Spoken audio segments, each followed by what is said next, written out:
एक हलचल भरे शहर में रोहन नाम का एक किशोर रहता था, जो अपनी त्वरित बुद्धि और तेज जबान के लिए जाना जाता था। हालांकि यह बुद्धिमत्ता अक्सर अहंकार में बदल जाती थी और वह कभी-कभी अपनी बातों से लोगों को आहत कर देता था। दुख की बात यह है कि वह अपनी मां सरिता के प्रति भी उतना ही अपमानजनक था। एक मेहनती एकल मां सरिता ने रोहन और अपना भरण पोषण करने की पूरी कोशिश की। यह सुनिश्चित करने के लिए कि उनके बेटे को अच्छी शिक्षा मिले, उन्होंने एक घरेलू नौकरानी के रूप में लंबे समय तक काम किया।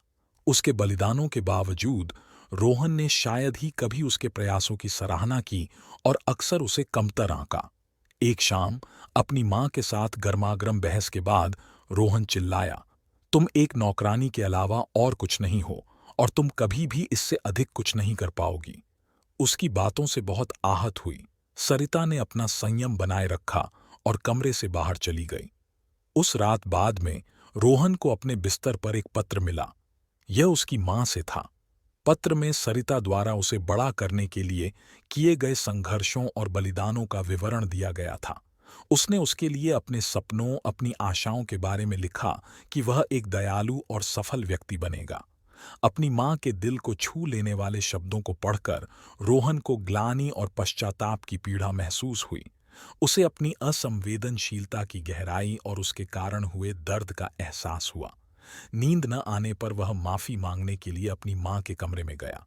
उसने देखा कि सरिता जाग रही है, अपने बिस्तर पर बैठी है। उसे देखते ही उसकी आंखों में आंसू आ गए।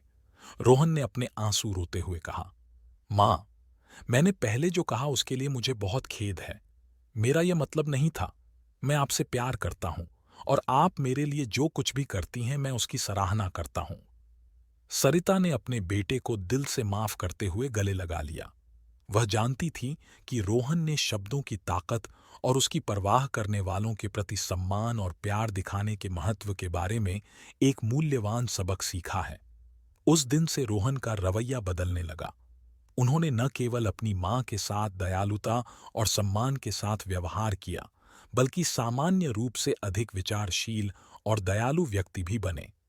उन्होंने महसूस किया कि सच्ची बुद्धिमत्ता न केवल किसी के शब्दों में, बल्कि उनके कार्यों और दूसरों के साथ उनके व्यवहार के तरीके में भी निहित है।